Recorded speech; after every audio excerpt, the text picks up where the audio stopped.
대한민국 중심 채널 KBS 1라디오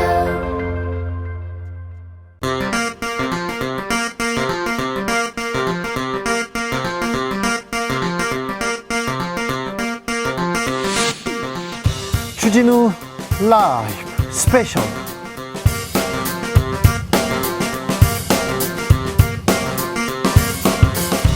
(2023년 8월 12일) 토요일입니다. 안녕하십니까, 주진우입니다. 토요일 이 시간은 일주일 동안 있었던 가장 중요한 일들 정리해드리는 그런 시간입니다. 양지열 변호사 오셨습니다. 네, 안녕하세요. 박지훈 변호사 오셨습니다. 안녕하십니까. 네. 태풍 별 피해 없이 잘 보내셨죠? 참 천만다행입니다. 다행입니다. 생각했던, 걱정했던 것보다는 물론 피해 있었습니다. 네. 피해 보신 분들도 많이 계시지만 그래도 뭐 1951년 이후 최초로 한반도로 관통한다는 태풍에 대한 우려보다는 나았던 거죠. 목요일 날이었던가요? 한반도를 덮고 있는 태풍의 그 영향을 이렇게 보면, 이게 어떻게 되는 일이지, 준비는 잘했을까 이렇게 생각했는데 비 피해 입으신 분들 좀 있습니다. 아무쪼록 빨리 이렇게 일어나시길 빌겠습니다. 이 방송 영상으로도 만나보실 수 있습니다. 네, 그렇습니다. 지금 바로 유튜브에서 주진우 라이브라고 검색을 하시면 영상으로도 만나보실 수 있습니다. 주진우 라이브 스페셜 본격적으로 시작하기 전에, 이번 주에 이 뉴스 걸린다, 이 뉴스 중요했는데 이런 부분 짚히는 거 있습니까? 그래도 태풍 얘기 좀 하긴 해야 될 것 같아요. 네. 태풍이 사실 이례적이라는 얘기를 계속했었거든요. 첫 번째, 통상 경로는 동해로 빠지거나 서해로 빠지는데 한반도를 관통을 관통했어요. 했다라는 거, 네. 그리고 상당히 느리게 이동을 했다라는 거. 느리고 강한 태풍. 예. 근데 또 이례적으로 아주 약해져 버렸어요, 중간에. 네. 뭐 그게 정말 다행스럽기도 한데, 아마 이상 기온, 기후 온도 이상 일광원이 맞닿아 있는 것 같고, 아마 전문가들 얘기에 따르면 이런 태풍들이 계속 올 수도 있을 것이다. 그러면 앞으로 계속 될 텐데, 네. 기상 이변이라고 얘기하는데 이변도 아니에요. 이제 지구 그렇죠. 열대와 온난화 때문에 네. 밑에 이제 온도가 수온이 뜨거우면 뜨거울수록 태풍의 그 힘은 세다, 세력은 세다고 그러고요. 육지를 들어오면서 육지가 이제 사실은 뭐 산도 있고 지형도 있다 보니까 그래서 세력이 약해지는 건데, 온도가 너무 높으면 높을수록 계속 세지는 거거든요. 네. 그런 부분 때문에 태풍은 이제 상수가 된 게 아니냐 생각이 좀 듭니다. 그런데요, 태풍이 없었던 게 아니에요. 네, 예년에 물론, 많았거든요. 네. 그런데 이번에는 태풍 온다니까 걱정이 많이 되더라고. 준비는 잘 해놨을까? 이거 대비는 어떻게 하고 있을까? 이런 걱정하는 분들 많았어요. 얼마 안 됐잖아요. 그 폭우 때문에, 뭐 침수 때문에 많은 분들이 목숨을 잃었던 일이 불과 뭐 한 달 정도밖에 되지 않은, 한 달도 안 됐죠, 오송, 사실은. 네. 오송 지하차도에서 그런 일들이 있었기 때문에 과연 대책이 잘 됐을까 많이들 걱정을 했는데, 근데 저도 이 최근에 그 기후 전문가분들을 몇 번 뵐 기회가 있었거든요. 이상기후란 표현 이제는 안 써야 된다고 하시더라고요. 네. 그냥 바뀌었다. 그리고 더 심해질 것이다.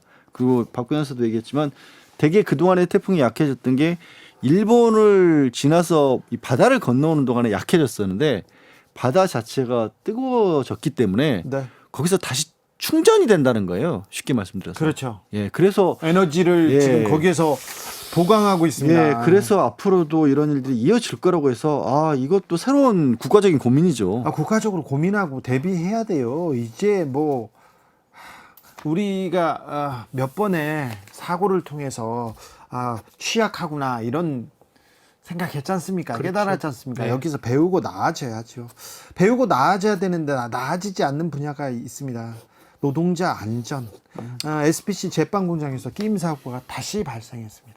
그 사고가 계속 반복이 됩니다. 작년에도 일어나고, 네. 이번에는 좀 특이한 경우예요. 두 명이 함께 일을 하다가 한 작업자가 그게 있는지를 착각을 하고 기계를 작동하는 바람에 지금 사고가 났는데, 이 어쨌든요. 공장에서 세 번째예요. 1년에 세 번째. 이게 이제 사실은 중대재해법이 지금 적용되고 있는 50명 이상 사업자이기 때문에 중대재해법이 적용된다면 이 사업자 중에 특히 기업주가 처벌될 가능성도 있다고 봐야 되는데, 저는 그 가능성이 크다고 보는데, 이렇게 계속 처벌 가능성이 있음에도 반복되는 게 사실은 좀 안타깝습니다. 오히려 2인이 하면 더 안전해야 되는데 더 착각을 해가지고 이 사고가 발생했고, 뭔가 구조적인 지금 문제점이 계속적으로 반복되고 있고 내재돼 있는 거 아니냐 그렇게 지금 보이는 상황이거든요. 군 법무관 출신 네.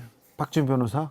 군에서는 지금 어떤 일이 지금 벌어지고 있는 거예요? 진짜. 해병대에서. 해병대 수사단 그 최상병 사망과 관련해서 수사를 다해서 수사단장이 이거를 이제 경찰에 넘기려고 했는데 수사 결과를. 네, 수사를 하면 경찰에 넘기기로 했어요. 이게 근데- 법대로 법이에요. 근데 국방부에서는 야 그거 넘기지 말라 그랬는데 왜 넘겼어라고 그래서 아니 그 항명수괴죄를 적용을 했더라고요. 그거 어마어마한 반란 아니에요? 군에서 항명 거기다 수괴라니까 이게 가능한 일이에요, 박 변호사? 저도 뭐 사실 군판사도 하고 군검사도 하고 네. 그런 범죄를 적용해 보거나 그런 범죄를 본 적은 사실 없습니다. 아, 그래요? 군용법에는 있겠죠. 네. 아니 그 진짜 그렇게 흉악한 사람은 없었어요? 그걸 적용하기는 그런 군대에서 그런 일이 생기지도 않을 아니 뿐더러. 저 해병대 수사단장이면 법률가 할 거 아니에요. 아, 해병대의 수사 책임자죠, 사실은. 그럼 뭐 가장 변호사 경찰청장 같은 사람이죠. 근데 그런 분이 법을 어겨가면서 굳이 항명을 해야 될 이게 일단 상황이 잘 이해가 안 가요. 저도 사실은 군에서 좀 오래 근무를 했지만 사실 저희는 지금은 군사 경찰입니다. 헌병단이나 수사단하고 같이 일들을 많이 했습니다. 되게 전문적이기도 하고 협업도 많이 했는데 지금 돌아가는 모습은 좀 사실 정말 이해가 안 됩니다. 그리고 지금 국방부에서 주장하는 게 분명히 이 전달을 했다 이첩하지 말라고. 근데 그게 뭐 문자로 얘기를 했다, 구두로 얘기를 했다 이런 얘기들이 나오거든요. 그렇게 중대한 사안이 그렇게 말로 내지는 문자로 설령 막았다고 하더라도 되는 거예요? 안 되죠. 저한테 질문을 안 하셔도 아마 상식에 비춰보면 알 수 있을 것 그것도 같습니다. 이상해요. 왜 국방부는 왜 이렇게 비이성적인 일들이 계속 일어나고 있는지 여기에 대해서도 그러니까 실제로 그런 일이 일어날 가능성은 낮습니다. 사실 지휘 명령 계통이고 마찬가지로 군 수사나 군 검찰이나 군 재판도 사실은 상명하복으로 이루어지기 때문에 그것을 어기고 하기 쉽지가 않거든요. 그만큼 뭐 전자결제 체계라든지 네. 아니면 보고 체계가 이제 다져져 있는데 그럼에도 이런 일이 난다는 건 사실은 저는 납득하기 사실 어렵습니다. 그리고 검찰이 4년을 끌던 조국 전 장관의 딸 조민 씨를 기소했습니다. 조국 전 장관은 나를 끌고 가서 차라리 고문하라 이렇게 반발했는데요.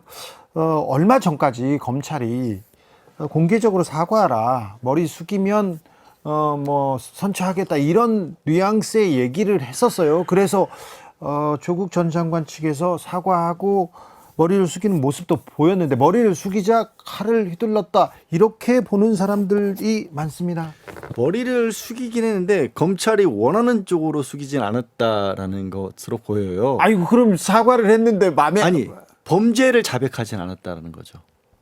근데 이게 범죄를 그러니까 이 얘기가 공공연하게 언론을 통해서 나왔다는 것부터가 사실은 저는요 그게 말이 안 돼요. 되게 황당한 상황이고요. 네, 차장 검사가 기자들 앞에서 뭐 공공연하게 뭘 사과하라 그런 식으로 얘기를 했지 않습니까? 예, 그 얘기 거기서부터가 사실은 그게 그렇게 가능한 거야? 이게 법대로 하는 것도 아니고 이게 뭐지 싶기도 하고 그러게요. 두 번째로는 그 어떤 조국 전 장관이 딸인 조민 씨의 범죄 사실을 인정하는 것 자체가 불가능한 구조인 게 뭐냐면 조국 전 장관의 재판받고 있잖아요. 이게 혐의는 딸이 불법을 저지른 걸 알았다라는 거예요.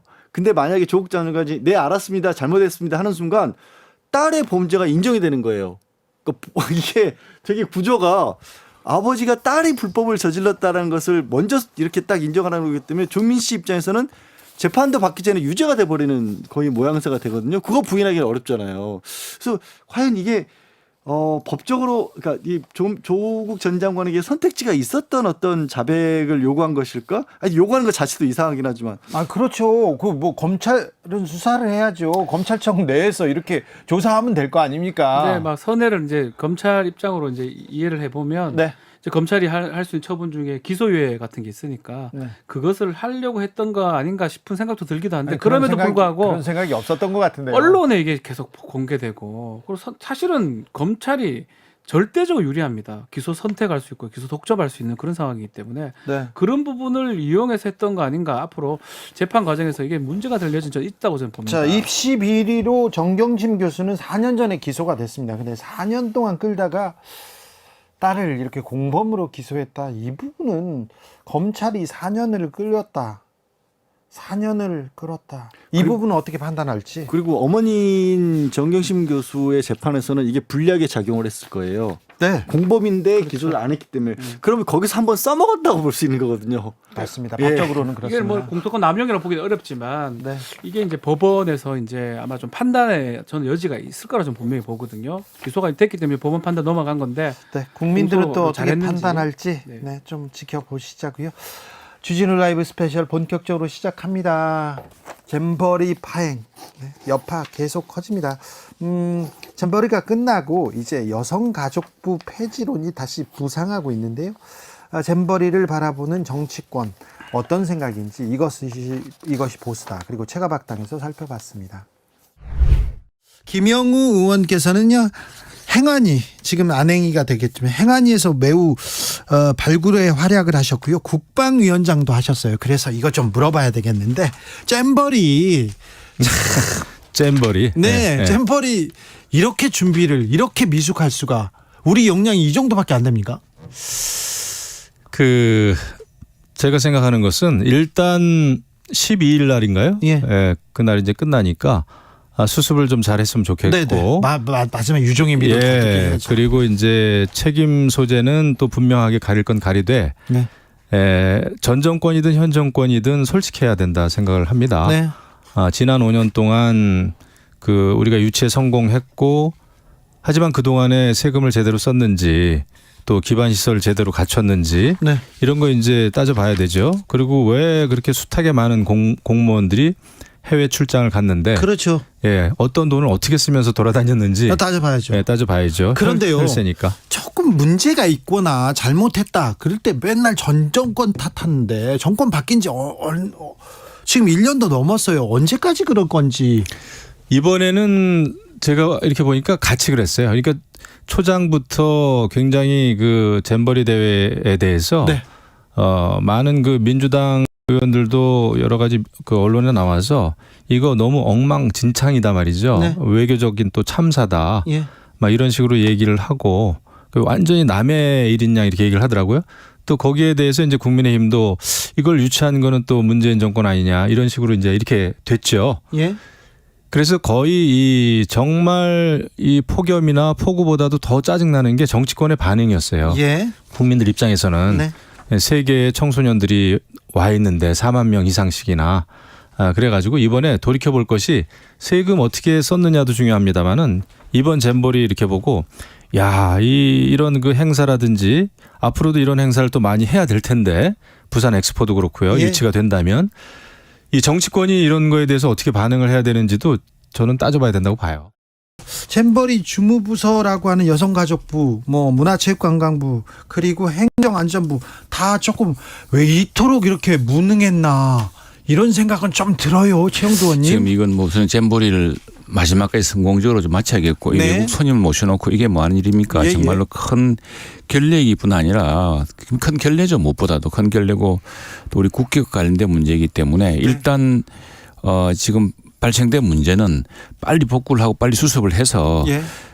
아주 유종의 미를 거두게 하는 게 제일 그렇죠. 중요한 것 같고 네. 그게 끝나고 나면은 지금 본격적으로 한번 따져봐야 될 것 같습니다. 도대체 왜 우리는 이 안전관리라든가 이런 오래전에 예고된 사안을 이렇게 무방비로 해서 뻔히 그냥 사실은 저도 그 방송을 봤는데 방송에서 벌써 시작하기 전에 여러 가지 깔대구라고 그러거든요. 해안지대 이 매립지에는 그런 게 많습니다. 해충 많습니다. 많고 그다음에 비가 올 경우 어떻게 할 것이냐 또 땡볕에 어떻게 할 것이냐 기록적 폭염인데 그런 문제들이 숱하게 제기됐는데 그게 왜 지금 방치돼 와서 결국 이런 사태를 낳았는지에 대해서 철저하게 처음부터 한번 해봐야겠습니다. 그런데 저는 예산부터. 우리나라가 이제 세계 10대 강국이 되고 올림픽이라든가 월드컵이라든가 평창 올림픽이 됐든 국가 주요 행사에 대해서 세계 표본 모델이 됐어요. 왜 아주 잘 그러냐면요. 치렀죠. 이게 왜 잘 됐냐.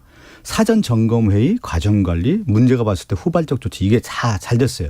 컨트롤 타워를 만들어서 잘 해왔는데 그 컨트롤 타워가 어디에서 했냐면 국제 행사 같은 경우는 예를 들면 과거에 청와대라든가 이런 팀들이 하나 꾸려져 있는 거예요. 그래서 정부 부처를 관할하는 겁니다. 아니면은 총리실 산하에 이런 국가 주요 행사를 하는 팀을 만들어서 실질적으로 조정을 하는 겁니다. 국가 조정 역할을 해야 되는 건데 지금 윤석열 정권이 들어오고 나서 한 1년 3개월 동안 됐는데 이 잼버리 행사에 대해서 한 1년 전부터 아니 이미 시작되기 전부터 많은 문제점에 대한 지적들이 있어 왔단 말이에요. 그러면 그거에 대해서 사전 점검에 과정 관리에 대한 부분들을 했어야 되는 건데 이게 전혀 안 됐다라는 거예요. 그러니까 국가 시스템의 부재가 여실히 드러난 겁니다. 그리고 가장 큰 문제가 뭡니까? 제가 볼 때 뭐 여기 잼버리 장소를 새만금을 했냐 이 논란을 떠나서 해충 문제라든가 물 문제라든가 보건 의료 문제 청소 문제 이런 것들에 대해서는 이미 다 지적이 됐던 문제인데 이게 하나도 안 됐다라는 게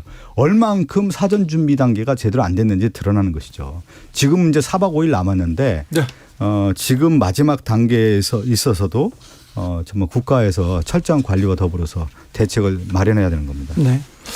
저 국민들은요. 부산 엑스포 우리가 지금 지금 매우 노력하고 있는데 이 잼버리 행사 때문에 좀 차질을 빚는 거 아닌가 걱정합니다. 걱정할 만하죠. 그래서 지금 일단 유종의 미를 거두는 게 매우 중요하고 네. 지금 잼버리하고는 이제 약간 좀 시스템이 다릅니다. 잼버리 이게 보니까 도대체 공동 주체라고 하는 나중에 뭐 다 따져봐야 되는 문제인데 지금 탓할 문제가 아니죠. 뭐 벌써부터 이런 문제가 나옵니다만 어쨌거나 지금 이 문제는 잘 마치고 네. 마무리 잘하고 마침 또 마무리 잘해야죠. 태풍까지 북상하는 바람에 네. 자칫하면 저 벌판에서 더구나 바로 해변가의 매립지에서 태풍이 불어설 경우에 더 큰 참사가 빚어질 수 있기 때문에 일단 불가피한 철수로 보입니다. 네, 철수로 보이기 때문에 철수를 마쳤습니다. 예, 안전을 위해서 일단 된 상황에서 최악의 상황을 맞고 있는데 여기서 지금 그 마지막으로 그 국가가 대응하는 능력들을 보여줘야 될 것 같고요. 이 부산 엑스포는 부산 엑스포로 별도 다른 기준이 있기 때문에 또 지금 이건 사실은 우리뿐 아니라 이태리 지금 사우디 그게 뭐 3파전 아니겠습니까? 이 3파전의 향배도 관련돼 있어서 바로 지키기는 어려울 것 같습니다. 더구나 부산 엑스포의 경우에는 지금 부산시하고 투탑 체제로 굉장히 열심히 하고 있기 때문에 예, 저는 뭐 좀 약간 상황은 좀 다르다고 생각합니다. 지금 이거는 너무 공동 주체, 그러니까 책임이 분산되어 있는데 책임 분산된 것이 오히려 아무도 책임지지 않은 시스템이 되는 게 문제 아니었나 싶은데. 지금은 그런데 여가부가 다 책임지는 시스템으로 지금 여가부 존폐까지 나오고 여가부한테 이렇게 책임을 지우는 것처럼 보여져서요. 그게 또 아니 이제 뭐냐면 이제 희생양을 하나 만들려고 하겠죠. 당연히. 이제 철저한 조사도 해야 되겠지만 그 이전에 누군가의 어떤 책임의 문제도 있겠고 예산의 집행 문제가 있겠고 이렇게까지 온 거에 대한 것은 추후에 조사를 해야 되는데 면피하기 위해서 또 희생양을 삼는 그런 쪽으로 가서는 안 된다. 철저하게 조사를 제대로 해야 된다. 그렇습니다. 우리가 이 재난이든 행사든 안전관리든 이것들이 계속 왜 되풀이 반복됩니까? 우리는 보통 한두 사람의 희생양을 찾고 대개는 컨트롤 타워 운운하면서 이제 대통령이나 그 사람을 공격해서 그걸 무슨 해서 했는데 그 이후에도 난 이게 시스템으로 들어가야 된다 보거든요. 여기는 근데 전북도도 책임져야 될 부분이 있을 그렇죠. 테고, 예, 다음에 또 이 스카우트 주체, 스카우트라는 세계 스카우트 인명이 있고 행사 주체가 있지 않겠습니까? 이게도 있고 한데 여가부의 문제는 저는 다 그걸 보고서 의아한 게 아니 여가부가 그 규모가 작은 부처가 이런 국제 대회를 어떻게 여성 회의도 아닙니다. 여성 네. 행사도 아닙니다. 근데 아마 청소년 행사에서 이렇게 한 모양인데 가족이라고. 여가부가 감당할 수 있는 국제 대회가 아닌데 그걸 여가부 맡았냐는 부터 의아심부터 들었습니다. 네. 예. 짚고 넘어가야 됩니다. 걱정하고 우려했으나 잼버리는 아무튼 끝이 났습니다. 이제 잼버리 어떻게 된 건지 따져볼 텐데요. 여가부가 맨 처음 도마 위에 올랐습니다. 아니 여성가족부가 도마 위에 오른 것 자체는 저는 어쩔 수 없다고 봐요. 아 그래요? 왜냐하면 잼버리는 특별법이 있어서 여성가족부가 중무부처로 지정이 됐습니다. 그리고 여가부 장관과 총책임자, 여성가족부 장관이 총책임자가 맞아요. 네. 그런데 그것과 폐지론과 연관이 되는 그런 좀 이상한 상황으로 보이기도 하고. 그러니까요. 그리고 그 여성가족부가 그렇게 총책임자인데 예 하여튼 뭐 나머지 정부가 그럼 왜 그런 중간중간에 했던 일들도 뭐가 안 맞아요. 좀 법대로도 안 됐던 것 같아요. 그래요? 네. 자, 뭐 이제 모든 사안이 사실은 똑같은 것 같아요. 프레임으로 가버리는 것 같아요. 사실 잼버리 지금 이 부분은 뭐 우선적으로는 지금 운영하고 있는 이걸 야당이 처음부터 책임질 수는 없는 거거든요.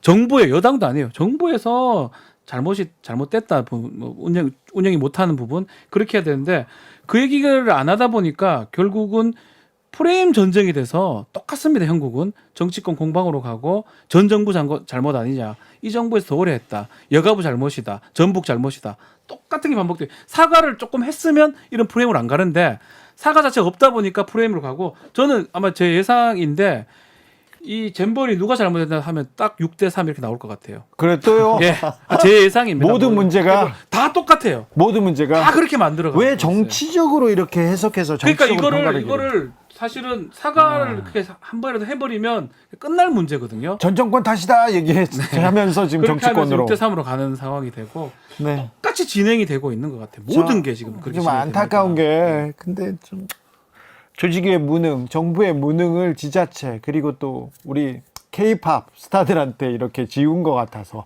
아니 거기서 또 BTS가 또 왜 나옵니까? 일단 지방자치단체 같은 경우에는 뭐 전북도에서 열렸기 때문에 전북도 책임을 자꾸 묻는데요. 네. 말씀드렸다시피 이 특별법이 만들어져 있거든요. 그 법에 따라서 지방자치단체는 조직위가 전체를 주관합니다. 조직위에서 짜놓은 계획을 실행하는데 협조할 의무가 있습니다. 전북도가 주체가 아니에요. 근데 전북도에 대한 그 사정 칼날 뭐 매서울 것 같은데요. 아니, 그러니까 엉뚱한 데 칼을 들이대는 거죠. 엉뚱한 데 칼을 누군가 들이대는 또 거고. 희생양 잡으려고 할 거 아닙니까? 집행됐던 예산도 전 정권으로 가기에는 지난 1, 2년 사이에 70~80%가 다 쓰였어요. 그리고 다른 걸 다 떠나서요. 우리가 잼버리 관련 뉴스를 이렇게 보신 적이 있으세요? 아니 없죠. 이거 학생들의 축제예요. 그냥 전 세계 잔치인데 학생들 이걸 놀다 가는 거라서 그냥 뭐 화보 기사 이렇게 몇 개 나오고, 사실 이번 정부에서도 그렇게 생각했으니까 대통령 가서 개영식 할 때 이 부부가 같이 갔지 않습니까? 거기서 끝났어야 될 거예요. 근데 이걸 이 소란을 풀게 만들었는데 거기서 갑자기 전정국까지 어떻게 가요? 아무튼 잼버리 책임 물어가지고 저는 여성가족부만 폐지될 것 같아서 걱정이 돼요. 국정조사도 할 가능성 저는 있다고 보고요. 예. 다른 사안보다는 이게 좀, 왜냐하면 이 다른 사안들은 한쪽이 좀 책임을 지는 모양새인데 여기서는 어쨌든 간에 전 정부 또 현 정부 이런 논란이 되기 때문에 네. 만약에 합의가 된다면 여야가 국정조사 가능성 전 충분히 있다고 생각이 드는데 여가부가 있었기 때문에 이게 문제된다. 이거 참 저는 실제로 국민의힘 의원 중에 그렇게 얘기하시는 분이 있더라고요. 네. 민주당 책임이다. 왜요? 여가부를 폐지 안 했기 때문에 여가부가 했고 이런 일이 생겼다. 이렇게 얘기하는 분이 있더라고요. 마법의 그런데 논리네요. 네. 이게 그래요. 처음에 문제가 생겼을 때 그렇다 치더라도 그 이후 수습되는 과정들은 그럼 누구 책임이에요? 그거는 현 정부에서 뭐라고 말을 못하는 거 아닌가요? 마지막으로 개영지를 떠나서, 그러니까 전북 부안을 떠나서 이후에 그 각국의 잼버리 대표단들이 오가는 과정에서 벌어졌던 일도 되게 뭐 이게 코미디로밖에 볼 수 없는 일들이 있었잖아요. 네. 엉뚱한 데 숙소 잡아놓고 입국하지도 않은 그 예멘 대표단이 입국했다고 175명분 숙소하고 식사 준비를 하는데 나중에야 통보가 가기도 하고, 지역 엉뚱한 데 실어다 놓고, 그 와중에 우리 한국 대표단은 또 교회 강당에서 재우고. 그 외국에서 오신 손님들 잘 대접했으면 좋겠어요. 처음에 또 미안함이 있으니까 더 잘 대접했으면 좋겠는데, 그렇다고 해서 우리 학생들, 그렇다고 해서 태풍 속에서 막 공사하는 우리 노동자들, 그리고 뭐 참 끌려오는 건 아니죠. 네. 아무튼 K-팝 스타들 이런 걸 보고 좀 마음이 아팠어요. 그런 분들 많았습니다. 아무튼 네. 이번 그 잼버리 파행을 계기로 우리가 좀 많이 배워서 좀 나은 세상 좀 만들었으면 좋겠는데 좀 걱정입니다. 여러분께서는 지금 주진우 라이브 스페셜을 듣고 계십니다. 주진우 라이브 스페셜. 정치권은 벌써 총선으로 가 있습니다. 총선 8개월 정도 남았는데요. 그런데 국민의힘에서 폭망론 얘기 나옵니다. 심평 변호사가 신당설을 띄웠는데요. 파장이 엄청 컸어요. 지금도 여진이 이어지고 있습니다. 그리고는 수도권 위기론 계속 나옵니다. 살생부 논란까지. 국민의힘은 매우 큰 위기라고 이렇게 외치고 있는데 이게 선거 전략인가 아니면 또 다른 내용이 지금 싹트고 있는지 저희가 자세히 분석해 봤습니다. 정치발전소 장현장 정치적 원의 시점 공동혁신구역 듣고 오겠습니다. 변호사님 그 국민의힘이나 정부 여당 긴장하라 이렇게 해서 그 얘기를 하시는 거 아닙니까? 아니 뭐 그런 것보다도 뭐 그 저야 저 어떤 뭐 그 한쪽에 그 편을 들기에 앞서서 예? 제가 그 뭐 여권의 우호적인 사실인데 그러나 저는 뭐 기본 바탕이 그 학자 아닙니까? 예? 뭐 그런 뭐 객관적인 사실을 뭐 전달하고 싶고 예. 뭐 그런 과정에서 윤 대통령이 도저히 국힘당은 안 되겠다. 예. 그렇게 해서 그 신당 창당까지 생각하신다는 그런 말을 얼핏 들었어요. 아 그래요? 이게 얼마나 그 신빙성 있는 말인지 모르겠습니다만은 네. 지금 윤 대통령께서도 이런 문제로 예. 내년 총선과 관련해서 네. 심각한 고민을 갖고 계신 게 아닌가 싶습니다. 대통령한테 저 총선 승리 매우 중요한 그 과제죠. 숙제인데 그렇죠. 국힘으로 어려워서 신당에 대해서 고민하고 있다. 이거는 굉장히 큰 문제인데요. 이게 윤 대통령이 취임하시고 나서부터 네. 계속해서 이런 말이 있어 왔습니다. 예. 그것은 이제 그 근본 원인은 예. 윤 대통령이 그 정치 신인인데 예. 여기 대해서 이 국힘당의 그 어떤 오랜 지분을 가진 유승민 씨나 이준석 전 당대표 또 홍준표 대구시장 이런 분들이 예. 항상 윤 대통령을 어떤 폄훼하고 네. 또 많은 어떤 분들은 또 비난을 하고 그렇게 해왔죠. 예. 이게 우리 헌정사에서 이런 전례가 없던 일입니다. 예. 자당 출신의 대통령에 대해서 정부 출범일부터 지금까지 한결같이 네. 그렇게 비난하고 폄훼하고 하는 것은 전례가 없던 일이죠. 이런 그 상황에서 과연 대통령이 이 당을 끌고 가서 과연 정치적인 소개의 그 목적을 달성할 수 있을 것이라고 생각하느냐는 우리가 한번 생각해 봐야 될 것입니다. 그러면요. 국민의힘은 몰라도 자 윤석열 대통령, 이준석 전 대표, 유승민 전 의원하고는 같이 예. 못 갑니까? 저는 같이 간다는 거 불가능하다고 생각합니다. 그래요? 예. 홍준표 대구시장은요? 그분은 이제 그 자신의 이해관계에 따라서 예. 필요할 때는 윤 대통령한테 잘 하시고 또 그렇지 않으면은 또 바로 비난하시죠. 기본적으로 이런 분들이 기존의 국힘당을 이 움직여온 분들이 윤 대통령에 대해서 갖는 어떤 정치 신인에 대한 어떤 폄하의식 그것이 될 리가 없는 것 같아요. 그래서 윤 대통령을 봐서는 좀 정리하고 싶은 그런 마음이 얼마나 많겠습니까? 심평 변호사가 신당 창당설 얘기했습니다. 사실 무근이다. 대통령실에서 나와서 얘기했는데 그 다음 날 인적 청산 얘기 나오고요. 각종 이게 숙청설도 나오고요. 총선 치르면 여당은 폭망한다 얘기합니다. 하태경 의원 이것은 사실이다 이런 얘기도 했습니다. 국민의힘 위기설이 왜 갑자기 나오고 계속 이렇게 여진이 이어지는 이유가 뭘까요? 민주당 위기설이 나오니까 네. 형평성 차원에서 이렇게 언론에서 주목하는 것이 아니냐라는 좀 생각이 드는데 심평 변호사가 죄송해요 제가 좀 잘못 들은 것 같아요 라고 하면서 네. 반성문도 썼죠. 네. 이례적으로. 네. 그리고 또 대통령실에서는 멘토가 아니에요 라는 식으로 얘기를 했고 멘토가 아니라는 얘기는 심평 변호사도 했어요. 네, 본인도 했고 네. 그다음에 오늘 아침에 인터뷰 나와가지고 좀 여러 김은혜 가지 홍보수석에 대해서도 각을 네. 세게 세웠더라고요. 여러 가지 얘기를 했는데 신당 창당하는 것은 말이 안 돼요. 기본적으로. 그러니까 신당을 대통령이 주도해서 창당을 하려면 대통령의 지지율이 상당히 높아야 되고 집권 여당 안에서 대통령을 따르는 의원들이 적어서 자 내가 원하는 사람들로 국민들께 평가를 받아서 개혁을 하자라는 차원으로 당을 만들어야 되는데 국민의힘이야 대통령이 당대표도 바꿀 수 있고 공천 마음대로 좌지우지할 수 있는데 못하러 신당을 만들겠어요. 네. 그러니까 옛날 얘기를 심평 변호사가 그냥 바람결에 들은 것을 얘기한 것이 아니냐라는 생각이 듭니다. 그럴 수도 있는데 저는 이제 이런 측면은 있을 것 같아요. 그러니까 지난 총선 분석을 해보면 수도권에서 대패했었잖아요. 그러니까 민주당이 120석 중에 104석을 이렇게 121석 가운데 103개를 민주당이 했고 18개를 국민의힘이 했어요. 네.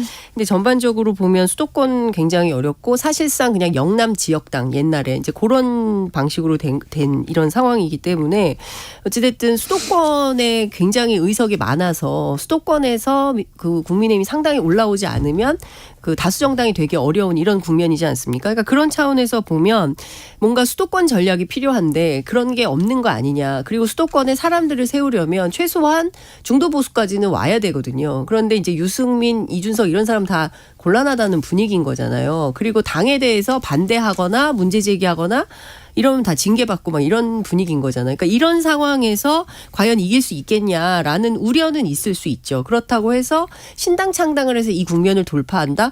저는 이건 말이 안 된다고 봅니다. 네.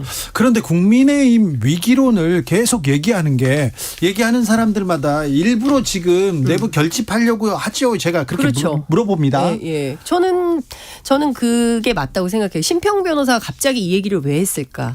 저는 의도가 있다고 생각합니다. 그러니까 누군가가 심평 변호사를 통해서 흘렸겠죠. 예. 뭐 본인 주장에 따르면 뭐 조선일보 기자를 통해서 크로스 체크도 했다. 심 변호사 이제 그렇게 말씀을 하시던데 이제 중요한 포인트는 총선을 앞두고 민주당도 국민의힘도 총선 모드로 돌입을 했는데 그리고 매주 여론조사 각 당이 돌리고 뭐 대통령실도 돌리고 다 돌리지 않습니까? 그러니까 돌려보니까 수도권 민심이 별로 안 좋아. 그럼 어떻게 돌파를 할까라는 고민 당연히 하겠죠. 그런 차원에서 이런 기획 저런 기획이 나올 수 있는데 전반적인 상황을 보면 정부 심판론이 상당히 올라오고 있어요. 여론조사 추세를 보면. 근데 민주당 지지율은 그렇게 막 혁격하게 오르지 않고 똑같거나 정체 혹은 하락 이런 분위기랍니다. 그러면 지금 상황에서는 사실은 민주당이 더 큰 위기죠. 국민의힘보다. 상당히 민주당은 좀 불안하고 리더십도. 그런데 국민의힘은 상당히 안정돼 있죠. 완전히 윤심 정당 아닙니까? 지금 뭐 신당설, 뭐 찌라시에 살생부에 국민의힘 뭐 총선으로 마음은 총선으로 가 있는 건 알겠지만 좀 약간 여기도 좀 흉흉합니다. 아, 그렇죠. 근데 제가 봤을 때는 충분히 예상되던 거였어요. 앞으로 더 할걸요? 갈수록? 앞으로요? 그럼요. 이제 시작도 안 했죠. 제가 봤을 때는. 네. 그렇습니까? 네, 이제 그냥 약간 예고편 비슷한 뭐 이런 거죠. 사실 뭐 윤석열 대통령 국민의힘 뭐 쳐다보지도 않는다 하면서 신당 얘기가 솔솔 있긴 했었어요. 심평 변호사가 뭐 이 방송에 나와서 얘기했다가 뭐 대통령실을 비롯해서 몰매를 맞고 사과의 뜻을 이렇게 전하긴 했지만 이런 얘기가 좀 돌긴 했잖아요. 제가 그래서 아침에 제가 박지원 전 국정원장하고 네. 이 심평 변호사가 했던 그 얘기에 대해서 아침에 인터뷰를 했어요.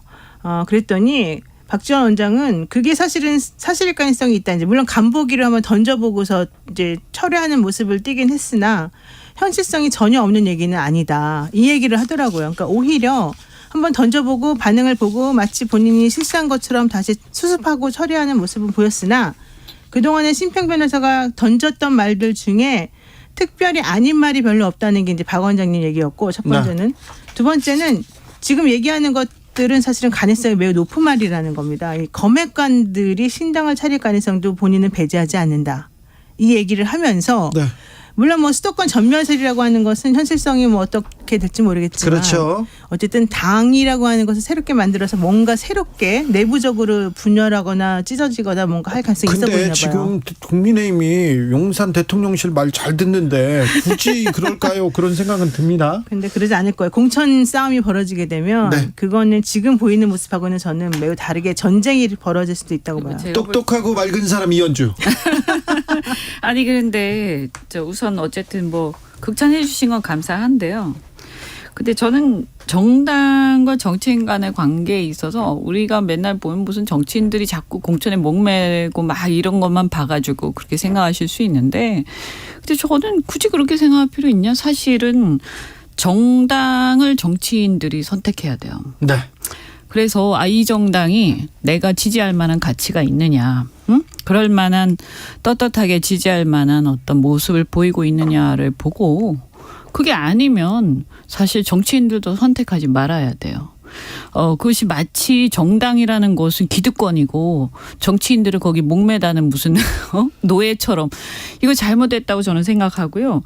어쨌든 현재 보면 지금 이제 그 탄핵 후에 우리나라에서 탄핵 후에 이 보수 정당에 대해서 보수 정당이 반성하고 변화하겠다. 그래서 국민들이 다 기대를 했죠.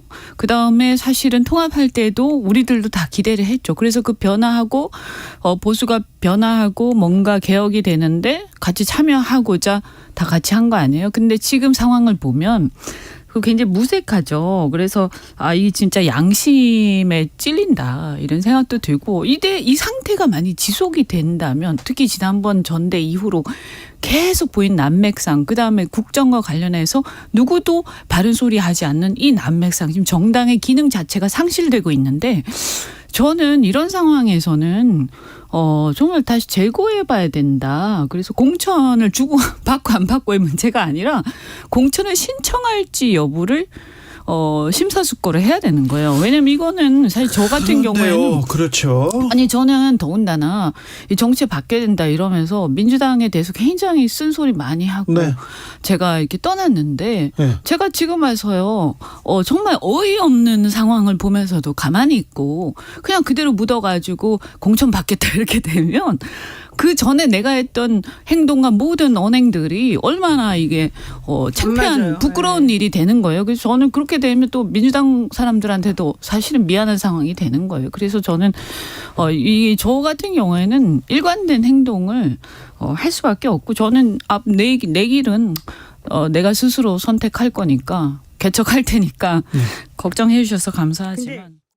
신당 창당설 살생부 논란 있더니 지금은 수도권 폭망론 있는데 이거 전략입니까? 아니면 실체가 좀 있는 겁니까? 살생부 괜찮으신가요? 글쎄요, 저는 그 며칠 전에 심평 변호사 나오셔가지고 라디오를 다 들었는데 그러니까 왜 우리 당에서 심평 변호사한테 더 강하게 액션을 안 하는지 모르겠어요. 아니 강하게 액션했어요. 대통령실에서도 하고. 아니 뭐 그 정도로 끝났겠죠. 왜냐면 심평 변호사가 예전에 김기현 대표 당시 후원회장 하셨잖아요. 예. 그때도 김기현 대표 안 되면 마치 대통령 탈당하실 수도 있다라는 식의 뉘앙스로 말씀하셨잖아요. 그때 큰 논란이 됐죠. 굉장히 당원들한테 실수하시는 건데 이번에 대통령 창당설 뭐 이런 것도 저는 저희 국민의힘의 당원들이 듣기에는 굉장히 거북한 말이고 그러니까 실체가 있는 건지 없는 건지 떠나서 저는 그러니까 뭐 실체가 없다고 보여지는데 당에서 더 강하게 액션을 취해야 된다. 아니 국민의힘한테 심평 변호사가 국민의힘한테 애정이 큰 분이지 않습니까? 대통령 선거 때도 도왔고 김기현 대표도 도왔고 근데 당과 대통령한테 유리한 얘기를 할 때는 가만히 뒀다가 조금 불리하면 거기에 또 비판하고. 그러니까 저도 당에 쓴소리하고 실체가 있는 쓴소리를 해도 저한테는 무슨 내부 총질이라느니 뭐 당에서 윤핵관이라고 하는 의원들이 나서가지고 막 그렇죠. 조준 사격하시면서 살생부 걱정해요. 심평 변호사한테는 아무 말씀도 못 하시고 네. 저는 이해가 잘 안 가요. 괜찮겠어요, 근데 어떤 게 살생부요. 살생부야. 뭐 공천 앞두고 나면 뭐 그런 지라시 형태 그런 것들이 뭐 나오기 때문에 저는 의미 없는 거라고 생각합니다. 어찌 보십니까? 사실 저도 살생부 어쩌다가 보게 되어서 근데 뭐 물론 뒷장에는 정말 그 막 문제점까지 다 나열이 되어 있더라고요. 조금 보기가 안 좋았는데 근데 몽땅 본인이가 뭐랄까 100% 120% 지지해주지 않는다고 다 제외해버리면 도대체 총선은 어떻게 치를 것인가 하는 생각이 좀 들더라고요. 국민의힘 내부적으로는 이렇게 뭐 영남 보수 정치 세력 그리고 특수부 검사 출신 세력 이렇게 맞붙지 않을까 하는 생각이 잘 보면은 했습니다. 근데 국민의힘도 그렇고 민주당도 그렇고 이렇게 민생 뭐 경제 정책 그런 것보다는 공천 주도권 싸움 이렇게 지금 관심이 가 있나 이런 생각이 들어요. 네, 사실 이 살생부가 실제로 신빙성이 있는지는 모르겠지만 뭐 앞으로 뻔히 이제 비윤 세력에 대한 공천 학살이 이루어질 것이라는 건 모든 국민들이 다 예측하고 있는 바 아니겠습니까? 그래서 별로 놀라운 내용은 아니었다라는 생각이 들었고 근데 좀 신당 창당론은 갸웃합니다. 사실 신당 창당을 집권 여당에서 이제 그런 대통령 중심의 신당 창당을 한다는 건 당이 대통령의 국정 운영을 발목 잡거나 뭐 걸림돌이 될 때 하는 건데 지금 국민의힘은 윤석열 신당이라고 이미 불러도 될 만큼 정말 이렇게 어떤 돌격부대처럼 행동을 하고 있는데 도대체 무슨 신당이 왜 필요하다는 것인지 좀 약간 밖에서 제3자로서 봤을 때는 의아한 주장이었습니다. 신당 창당은 가능성은 별로 없을 것 같아요. 가능성 없겠죠. 말씀하신 대로 이제 대통령이나 이제 정권에서 대통령 중심의 신당 창당 정권의 말입니다. 당을 장악했기 때문에 네. 저는 신당 창당의 의미는 없을 거라고 생각합니다. 국민의힘에서 위기론을 얘기합니다. 스스로 지금 여론조사를 보면 그리고 또 민심을 읽어보면 그렇게 지금 볼멘소리를 할 상황은 아닌 것 같다 이런 생각도 되는데 이거 왜 그럽니까? 이 여진 그치지 않습니다. 저는 일단 그 얘기하잖아요. 선당후사가 아니라 사실은 선사후당이다. 네. 그러니까 여론조사를 따져보면 어쩔 때는 뭐 국민의힘이 더 좋게 나오는 경우도 많아요. 엎치락해요. 하지만 그런데도 불구하고 왜 이렇게까지 위기다 이런 얘기가 나오면 그러니까요. 각각의 국민의힘 소속 개인들이 느끼는 불안감들이 개인의 위기감은 거죠. 크다. 예. 그러니까 이 당 자체의 위기감으로 이걸 내가 불안하다고 얘기할 수는 없잖아요. 어디 나와가지고 당이 위험하다고 하지. 네. 당이 불안하니까 내 지역구 흔들지 말고 괜히 엉뚱하게 뭐 검사 출신 내놓지 말고 잘 관리하고 있던 나한테 달라. 저는 그렇게 들려요. 사실은 뭐 이게 여론조사가 조금 차이가 나거든요. 뭐 ARS하고 전화 면접하고 다른데 대체적인 것만 얘기를 드리면 ARS는 민주당하고 국민의힘하고 차이가 많이 납니다. 민주당이 좀 많이 앞서는 모습이고 전화 면접은 뭐 비슷하거나 국민의힘 앞서는 조사들이 많이 있거든요. 그 차이가 있기 때문에 아마 ARS에 좀 포인트를 맞춘다면 정말 수도권 위기가 맞는 것 같아요.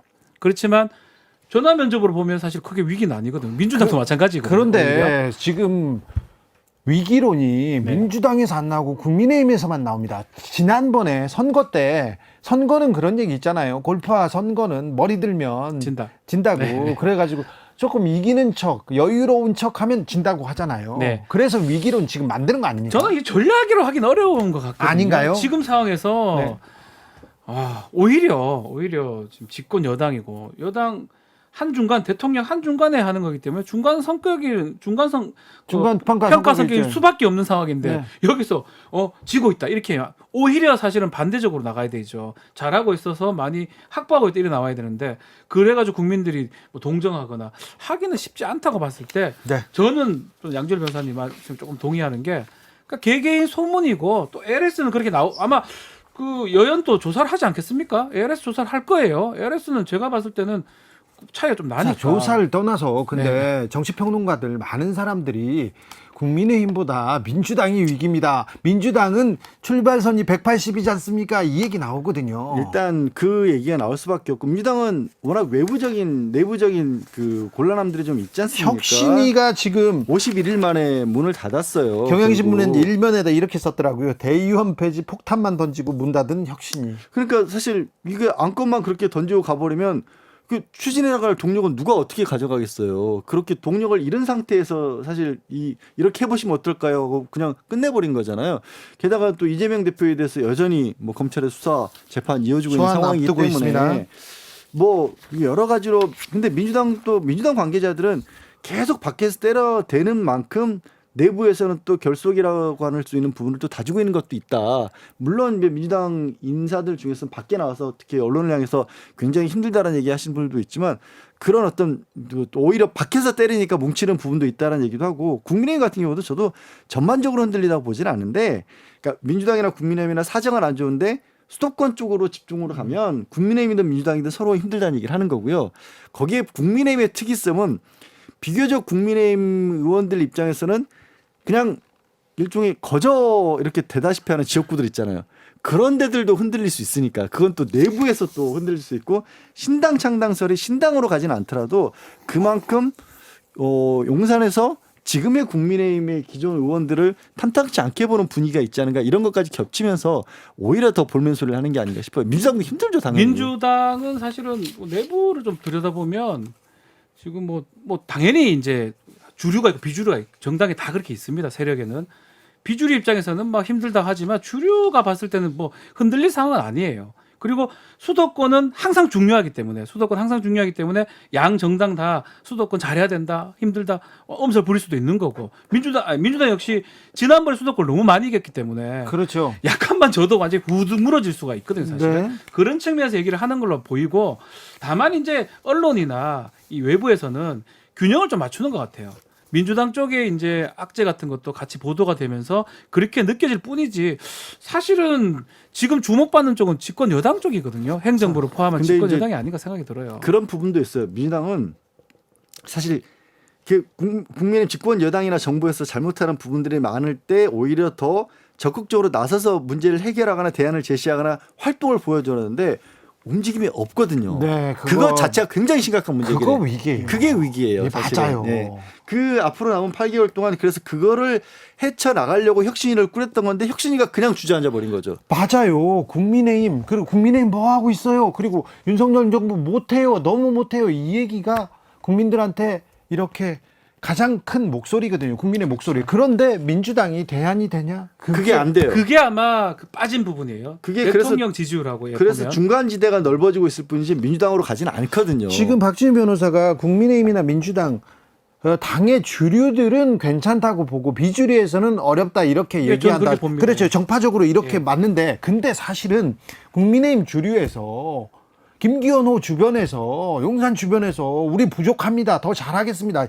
이런 자성 반성 나와야 돼요. 민주당도 마찬가지입니다. 맞습니다. 주류에서 나와야 되는데 지금 다르게 나오고 있어서 정치공학적으로. 민주당 같은 경우는 이재명 대표 체제가 아직도 저는 운영이 안 된다고 봐요. 사실상.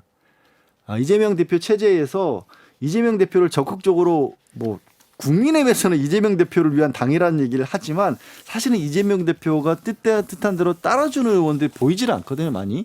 뭔가 민주당 의원들 중에 이분들 어디에서 뭐하고 계시냐 160명이 넘는데 이런 분들 너무 많아요. 사실은. 네. 그게 아마 민주당을 앞으로 남은 총선까지 극복해야 될 문제일 거예요. 네. 좀 국민의 뜻을 좀 따르고 국민의 준엄한 명령을 좀 들어야 되는데 정치권에서 별로 안 듣는다. 선거만 생각한다. 공천만 생각하고 우리 계파가 지금 당을 잡느냐 안 잡느냐 이것만 중요하다. 이렇게 생각합니다. 국민들은 좀 반성과 그리고 또 좀 열심히 하는 모습 보여주셨으면 좋겠는데 잘 안 보여요. 네. 자. 이번 주 정리는 여기까지 하고 다음 주 신문 일면 좀 돗자리 한번 펴보겠습니다. 근데 이번 주에는 이동관 목소리가 이동관 이름이 조금 덜 나서요. 사실. 네. 태풍에 가렸어요. 태풍이 더 왔습니까? 잼버리 태풍에 가렸어요. 아이고, 네. 그런데요. 자, 나옵니다. 이번 주에 나와야 됩니다. 이제 지난주에 말했기 때문에 이번 주에는 나와야 돼요. 나와야 돼요. 청문회가 있지 않습니까? 예, 청문회 18일이 있습니다. 잡아놨죠. 예. 이동관 얘기로 계속될 것 같습니다. 그렇습니까? 네. 왜냐하면 그 사이에도 많이들 얘기거리가 안 됐을 뿐이지 자꾸 새로운 기사들이 나왔었어요. 새로운 기사. 그리고요. 어떤 분들이 얘기하는데 이동관 청문회를 민주당이 무기력하게 치르면 정말 민주당한테 큰 역풍이 올 수도 있다. 이 얘기합니다. 매우 중요한 얘기인데 어떻게 될까요? 그러니까 민주당 그 말씀에 저도 적극적으로 공감하고 제일 걱정했던 게 민주당에서 청문회를 아예 보이콧하자라는 얘기가 나오니까 저는 그게 제일 걱정스러워요. 그건 대안이 될 수 없죠. 그건 대안이 안 되거든요. 네. 민주당도 아실 거예요. 민주당의 국회의원들도. 그래서 이동관 청문회는 그동안에 각 언론들에서 정리한 것들만 국민들 앞에서 다시 일깨워도 굉장히 반은 절반은 성공할 것 같아요. 그만큼 많이 나와 있거든요. 네. 근데 이것마저도 똑바로 짚어내지 못한다? 저는 큰 욕심 내지 않고요. 정확하게 어떤 부분이 지금까지 정리된 것 중에 논란이 되는지만 다시 일깨워도 민주당은 절반 성공한다고 봅니다. 이동관 청문회와 더불어 지금 KBS, MBC 이사에 대한 해임안 그리고 뭐 이사장들 계속해서 소환을 앞두고 있다, 뭐 조사 받고 있다, 출근 퇴근이 뭐 어떻게 됐다 계속 얘기 나오거든요. 언론 지역의 태풍은 이제서야 영향권에 들었어요. 그게 이제 국민들에게는 진짜 일반적으로 나랑 무슨 상관이지라는 생각들을 하실 수도 있잖아요. 엄청 큰 영향이 있어요. 네, 근데 그거를 이제 잘 전달을 해야죠. 네. 민주당이 이 상황을 어떻게 대비하느냐. 근데 뭐 이슈들이 워낙 많아서 이거에 집중을 사실 하는 게 맞아 보이긴 한데 잘 대응할 수 있을지는 한번 봐야 될 것 같습니다. 그렇습니다. 17일 날 일단 이재명 민주당 대표는 조사가 있습니다. 네, 검찰로 출석합니다. 네. 이번에 4번째입니까? 4번째 조사를 받는 거죠. 네. 이것도 큰 이슈가 되니까 그렇죠. 사실은 하나하나를 대응하기가 쉽지 않은 그런데 상황이어서 160명이나 되는데 하나씩은 맡아도 몇 명이나 되는데. 해야지. 그러면 이 중요한 일을 대응 못하면은 그건 진짜 민주당에서 그건 핑계 못 대요. 그럼 결국 민주당이 어떻게 하느냐인데 어떻게 하느냐인데 이번 주에 뉴스 그러면 이재명 이동관 두 개의 뉴스가 핵폭탄 뉴스입니다. 그런데 지난번에 잼버리 태풍이 다 그게 올 줄 누가 알았겠습니까? 그렇게 될 줄 어떻게 알았겠습니까? 잼버리는 문제가 보였잖아요. 조금은 보였지만 보였는데 그게 더 커질 줄 몰랐죠. 몰랐죠. 뉴스가 끊이지 않고 나오는데. 그러니까요. 그리고 또 여가부 장관, 네. 아우 여가부 장관 그리고 혁신위원장, 민주당 혁신위원장 두 분이 또 뉴스를 많이 차지했어요. 아, 입만 여시면 그냥 뉴스에 나오는 얘기들을 다 하시는 바람에 네. 어떡합니까? 대처 능력을 잘 보여주고 있다고 하는데 사람들이 이거는 뭐예요 이렇게 얘기하잖아요. 그렇게 또 신 스틸러가 또 등장할 수 있어요. 이상한 말 하시는 분이 나오면 그분들이 또 뉴스를 더 차지하긴 합니다. 이제 민주당 혁신위 얘기는 좀 사라질까요? 끝났죠. 이제 끝났어요. 때문에 더 이상 얘기 나올 실효성이 별로 없긴 하죠. 네. 이제 혁신위 얘기가 안 나오는 게 민주당한테는 좀 도움이 되지 않을까요? 그 이슈 관리 차원에서는 없는 게 오히려 도움이 될 겁니다. 이슈 관리 차원에서. 그래서 아마 그렇게 별로 빠른 시간 아닌데 조기 종료시킨 건 아마 그런 이유도 있을 것 같아요. 왜냐하면 불거졌던 의혹 자체가 뭔가 이렇게 뭐 예를 들어 수사로 이어져가나 뭐 이럴 수 있는 것들이 그런 건 아니니까. 아닌데요. 그러니까 휘발성으로 끝나는 거죠. 네. 그래요. 그런데 민주당 혁신안이 그리고 민주당 혁신위가 이루려고 했던 혁신이 이런 거는 아닐 텐데 본류에 대한 토론, 그냥 논쟁은 없고 그냥 곁가지 그냥 말꼬리 잡기 여기에서 끝난 거는 좀 아쉬웠어요. 저는 뭐 개인적으로는 그 혁신위원들이 좀 남아서 정치활동 좀 했으면 하는데 결국 다 나가버린 결과거든요. 그렇다면 관철시키기가 쉽지 않다. 뭐 예전에 이제 김종인, 이준석 혁신위가 있었습니다. 2012년도 새누리당. 네. 그 사람들은 거기서 혁신안을 내놓고 다음에 정치를 했었어요. 나와서. 네. 그거랑 조금 비교가 되는 건 사실입니다.